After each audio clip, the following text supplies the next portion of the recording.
और अगर थ्रिप्स आपको जब बहुत ज्यादा दिख रहे हैं तो आप 100 ग्राम इसका डोज रख सकते हैं। अच्छा अच्छा। आपको नजदीकी दुकानों पे कहीं पे भी मिल जाती है। मेजर जो इसके अलावा थ्रिप्स के अलावा जो बीमारी है ये क्या करती है, प्रोडक्शन पे बहुत ज्यादा हानि पहुंचाते हैं, क्योंकि ये जो थ्रिप्स होते हैं पौधे के क्लोरोफिल खा जाते हैं ये। हाँ हाँ। डाउनी मिल्ड्यू है सर, उसको ज्यादातर जो देसी भाषा में बोलते हैं या तो जलेबी रोग बोल देते हैं। ये जो बीमारी है ये भी एक तरह से इसको लहसुन का सर्दी जुकाम बोल देते हैं, क्योंकि ज्यादा तापमान और कम तापमान, एक तो क्या लंबे समय से जमीनों में नमी बढ़ी हुई है तो वैसे ही जड़ गलन की इनकी समस्या आ रही है, फिर ठंडा मौसम और एकदम से गर्म मौसम, इस वजह से डाउनी मिल्ड्यू की समस्या ज्यादा बनी हुई है। मतलब हमारा किसान अगर खेत में जाए तो उसको कैसे पता लगे कि ये डाउनी मिल्ड्यू की शिकायत आ रही है मेरे खेत में? एक और चीज है अभी जो 80 से 85 दिन वाली स्टेज है, वो बल्ब और कंद की साइज लेने वाली स्टेज है। हाँ। तो ये क्या करते हैं, इस टाइम पे वेजिटेटिव ग्रोथ पे है पौधा। राम राम किसान भाइयों, स्वागत है आपका हमारे यूट्यूब चैनल खेत और किसान में। लाइक करें, सब्सक्राइब करें, ताकि जब भी कोई नई वीडियो साझा करें तो आप तक पहुंच सके। किसान साथियों, आज जिस फसल के बारे में बात करेंगे वो है हमारी लहसुन की फसल। और लहसुन की फसल के बारे में बात करेंगे तो उसके लिए जो अभी लहसुन की जो स्टेज है लगभग 80 से 90 दिन के आसपास चल रही है सभी किसान भाइयों के। तो लगभग सभी किसान भाइयों ने निराई गुड़ाई से सब काम से फ्री होके, और अब जो स्टेज आई है वो है हमारी कंद बनने वाली। लहसुन के फुलाव का जो स्टेज है वो अब शुरू होता है।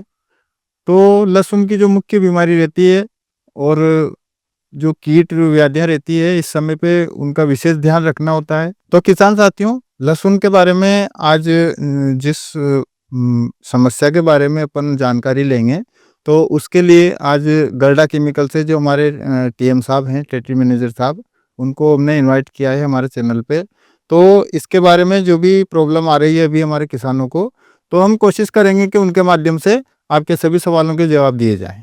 राम राम साहब। राम राम साहब। सबसे पहले तो आप अपना परिचय हमारे किसान भाइयों को दे दीजिए। राम राम सभी किसान भाइयों को। मेरा नाम दया प्रकाश गुजर है, गर्डा केमिकल में टेरिटरी मैनेजर हूँ मैं, बाराजाला वार्ड में देखता हूँ। अभी जो हमने जो विजिट किया है इनके खेत में, अभी मेजर क्रॉप हमारे एरिया में गार्लिक है, और गार्लिक की जो स्टेज है अभी लगभग 80 से 90 दिन की हो चुकी है, और अभी जो कंद बनने का है सिस्टम चल रहा है अभी। और अभी जो मेजर बीमारी आएगी, एक तो वो थ्रिप्स की बीमारी है, कुछ खेतों में डाउनी मिल्ड्यू भी बहुत ज़्यादा दिख रहा है, पर्पल ब्लोच भी आएगा। थ्रिप्स के लिए किसान भाई को क्या है, अभी जागरूक होने की जरूरत है, क्योंकि जो रात का जो टेम्परेचर है वो लगभग 8 से 10 का रहता है, और दिन का जो टेम्परेचर जा रहा है वो हाई जा रहा है, बिल्कुल 25 का। तो ये अभी थ्रिप्स जो खतरनाक जानवर जैसा कीट होता है वो लहसुन के लिए बहुत घातक होता है, तो भी उसका अटैक आने का बहुत ज़्यादा चांस है। जैसे भी आपने देखा ही है इनके खेत में अपन घुसे, और अभी जो इसमें दिखाया हमने इनको, तो में इसमें थ्रिप्स का बहुत ज़्यादा अटैक है, और ये जो किसान भाई इनको पता भी नहीं है कि थ्रिप्स का अटैक है इनके। और थ्रिप्स किसे कहते हैं हमारे किसानों को भी कुछ किसान ऐसे भी हैं जिनको अभी ये भी पता नहीं है कि थ्रिप्स। तो डॉक्टर साहब, जैसे अभी जो लहसुन की फसल में जो मुख्य बीमारी है या मुख्य कीट है, जैसे अगर कीट के बारे में अगर सबसे पहले हम जानकारी चाहें तो जो थ्रिप्स है, तो उसको लहसुन में किसान कैसे कंट्रोल करे? ऐसी कौन सी दवाई का इस्तेमाल करे जो ज्यादा से ज्यादा लंबे समय तक उसको कंट्रोल करके रखे? देखो जी सर, ऐसे है इसमें, जैसे अपने आपको थ्रिप्स, सबसे पहले तो अपने खेत में थ्रिप्स को पहचानना होगा। अब थ्रिप्स देखने के लिए सबसे पहले आप ये जो पत्तियां होती है, कोमल पत्तियां, इनको आप ऐसे करके और यहाँ पे देख सकते हैं, आपको दिखाई देंगे थ्रिप्स। अब थ्रिप्स का कवर करने के लिए सबसे बेहतर तरीका ये है कि थ्रिप्स आप कम से कम दिखे, जैसे 3 या 4 थ्रिप्स आपको दिख रहे हो तो आप उसको अच्छे तरह से कवर कर सकते हो।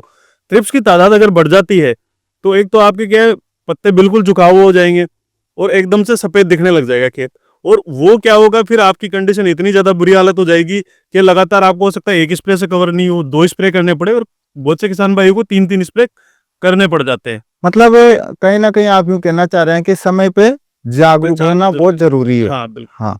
तो थ्रिप्स की जो पहचान हमारे किसान भाइयों को आपने बता दी। अब इसकी रोकथाम के लिए जो दवाई है, तो थोड़ा सा उसके बारे में भी हमारे किसान भाइयों को बताइए। जी सर, जो थ्रिप्स के लिए सबसे बेस्ट जो दवाई आती है, गर्डा केमिकल की पुलिस के नाम से आती है, मार्केट में मिलती है सब जगह, और काफी पुरानी दवाई है। पुलिस, इमिडा और फिप्रोनिल का कॉम्बिनेशन आता है। इमिडा इसमें 40 आती है और फिप्रोनिल इसमें 40 आता है। WDG फॉर्मुलेशन आती है। इसके जो फॉर्मुलेशन का जो तरीका है बिल्कुल दानेदार आती है। मार्केट में 40-40 तो बहुत मिलेगी, और आपको हो सकता है कि बहुत सस्ते रेटों में मिल जाती होगी, लेकिन जो पुलिस है वो अलग ही है, और इस पे लिखा भी आता है कि पुलिस जैसा कोई नहीं है। क्योंकि जो फॉर्मुलेशन है यूनिक है। आप आज स्प्रे करेंगे, दूसरे या तीसरे दिन आप खेत में खुद शाम को देख सकते हैं थ्रिप्स नीचे जमीन में मरे हुए मिलेंगे आपको। अच्छा। और पत्ते एकदम, थ्रिप्स का सीधा सा सिस्टम होता है, अगर थ्रिप्स दिखे हैं आपके खेत में तो पत्ते, या पहला जो पत्ता है इस तरीके से आप देखो, ये झुके हुए पत्ते दिखेंगे इस तरीके से, नीचे बैठ जाएगा। और जैसे थ्रिप्स का कवर अप, थ्रिप्स मरने स्टार्ट होंगे, तीसरे या चौथे फसल दिन एकदम वापस हरी भरी हो जाएगी। सीधा दिख जाएगा। हाँ। यही है थ्रिप्स का सब। अच्छा। और इसका जो अब पुलिस जो बता रहे हो 40-40, इसका अगर हमारे किसान भाई अगर डोज रखें तो प्रति एकड़ के हिसाब से इसका लगभग क्या डोज रहना चाहिए? 80 से 100 ग्राम पर एकड़ डोज है इसका। अच्छा। मिनिमम जो डोज है 80 ग्राम है।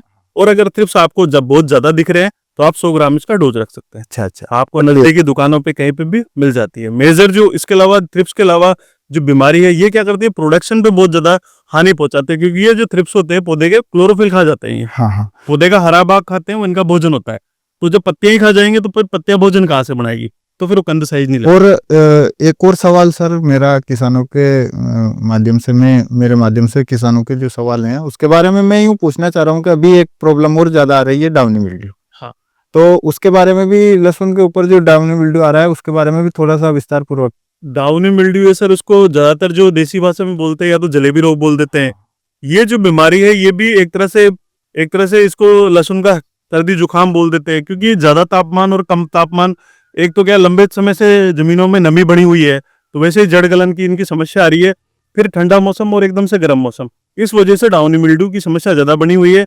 ऊपर से स्टार्ट होता है बिल्कुल और नीचे तक आ जाता है। लास्ट में इतनी कंडीशन खराब हो जाती है कि पौधा ही घूम जाता है। मतलब हमारा किसान अगर खेत में जाए तो उसको कैसे पता लगे कि ये डाउनी मिल्ड्यू की शिकायत आ रही है मेरे खेत में? देखो सर, जो उसको कैसे देखने का तरीका, मतलब एक तो सर वो देख सकता है, जैसे ये पत्ते हैं, स्टार्टिंग में पत्ते रहेंगे वो बिल्कुल यहाँ से स्टार्ट से पीलेपन स्टार्ट होके नीचे तक आता रहेगा। अच्छा। अगर हल्का पीलापन है तो वो देसी वैरायटियों में वैसे भी नजर आता है, तो कोई बीमारी नहीं है। लेकिन वो बढ़ रहा है, नीचे आ रहा है, तो फिर वो डाउनी है। अच्छा। और दूसरी बात, अगर डाउनी ज्यादा जाता है तो फिर पत्ते ही घूम जाते हैं। और जलेबी रोग भी दो तरह से आता है। एक तो फंगल डिजीज है, डाउनी मिल्ड्यू हो गया, दूसरा वो थ्रिप्स से आएगा। थ्रिप्स से भी पत्ते घूम जाएंगे। तो ये जो डाउनी मिल्ड्यू है इसकी रोकथाम हमारे किसान भाई कैसे करें? देखो सर, स्टेप बाय स्टेप करे तो काफी टेक्निकल है, काफी यूज भी करते हैं किसान। अभी जो समय जो चल रहा है ना, अभी 90 दिन का, अपन क्या है, ये नहीं कर सकते कि अपन ट्रायल करें, क्योंकि ट्रायल वाला अपना टाइम नहीं है। 10 दिन 15 दिन फंगल जो फंगीसाइड होते हैं उनके रिजल्ट आने में लग जाते हैं। तो बेटर है कि आप, सीधी दवाई आती है जो गर्डा केमिकल की यामाकाजी के नाम से आती है, और टॉप का टेक्निकल है उसमें पायराक्लोस्ट्रोबिन और थाइफ्लूजामाइड। तो ये क्या करता है, पायराक्लोस्ट्रोबिन से आप जहां भी स्प्रे करेंगे, दोनों ही सिस्टमेटिक वे में काम करते हैं। पहला तो जो कहीं भी पत्ते पे पड़ेगा पूरे पौधे को कवर अप देता है वो। अच्छा। तो एक ही क्या, ब्रॉड स्पेक्ट्रम फंगीसाइड है, फफूंदों का जितना भी समूह है ना, सब पे काम करता है। और थाइफ्लूजामाइड भी ब्लाइट वगैरह के लिए बेटर होता है। जैसे बहुत से किसान भाइयों के इस जगह पे जाके फंगस सी बढ़ जाती है, हाँ, और यहाँ तो पे थोड़ा लूज टाइप हो जाता है। टाइप, उसके लिए थाइफ्लूजामाइड सबसे टॉप का टेक्निकल। अच्छा। और चौथे से 5वें दिन को रिजल्ट दिखने स्टार्ट होता और डॉक्टर साहब, जैसे अगर यामाकाजी का जो डोज है प्रति एकड़, तो वो कितना रखना चाहिए है। इसका मिनिमम डोज है सर 320 से 360 ml पर एकड़। अच्छा सर। और एक और सवाल मैं आपसे पूछना चाहता हूँ कि जो हमारा पुलिस आता है और एक यामाकाजी है, तो ये थ्रिप्स और डाउनी मिल्ड्यू लगभग अभी 80-90 दिन के आसपास लगभग सभी किसानों के दिक्कत आ रही है। और यहाँ से जो ये कंद जो लूज हो रहे हैं वो भी लगभग सभी किसानों के। बिल्कुल। तो क्या ये दोनों दवाइयों का कॉम्बिनेशन साथ में आप कर सकते हैं? हमारे इंसेक्टिसाइड को दोनों को मिला के कर सकते हैं। और एक और चीज है भी, जो 80 से 85 दिन वाली स्टेज है, वो बल्ब और कंद की साइज लेने वाली स्टेज है। हाँ। तो ये क्या करते हैं, इस टाइम पे वेजिटेटिव ग्रोथ पे है पौधा। अपने को इस टाइम पे एक हमारा नाम भी सुना होगा, बहुत बड़ा ब्रांड है, चमत्कार के नाम से आता है, वो आप इसमें और ऐड करें तो आपको बहुत अच्छा उत्पादन में मिलेगा और फायदा भी बहुत अच्छा होगा। अच्छा। ये जो चमत्कार है, ये अपने जो पौधे में जिब्रेलिक हार्मोन होता है, वो पौधे को बढ़ाता है, तो उसको कंट्रोल करता है ये। और बाद में जब वो वेजिटेटिव ग्रोथ कम होगी तो पौधा जो भोजन बनाएगा वो सारा बल्ब में ट्रांसफर होगा, तो लहसुन की फुलाव भी बढ़ेगी, चमक भी बढ़ेगी और पैदावार बढ़ जाएगी। अच्छा। तो आप ये पुलिस, यामाकाजी और चमत्कार, और अभी जो स्टेज है उस हिसाब से 52-34 भी आप इसमें पोटास और फास्फोरस की मात्रा जिसमें आती है वो पर एकड़ 1 किलो के हिसाब से यूज कर सकते हैं। उसके बेहतर और बहुत अच्छे परिणाम मिलेंगे किसान भाइयों को। तो किसान साथियों, ये हो गई थी हमारे 80-90 दिन में जो हमारे लहसुन की जो देखभाल करनी चाहिए हमारे किसान भाइयों को, क्योंकि फसल को 80-90 दिन तक लाने में बहुत खर्चा लगता है, और अब जो स्टेज है वो बहुत ही मतलब नाजुक स्थिति में है, अपने को विशेष ध्यान देने की जरूरत है। तो किसान साथियों, डॉक्टर साहब ने जो दवाइयाँ बताई है वो आपको लिंक में मिल जाएगी, हमारे चैनल के लिंक में हम डाल देंगे उसकी पूरी जानकारी। और डॉक्टर साहब आपका भी बहुत बहुत धन्यवाद कि आपने हमारे किसानों के लिए जो समय निकाला, उसके लिए आपका बहुत बहुत धन्यवाद। धन्यवाद सर। राम राम साहब। राम राम सर।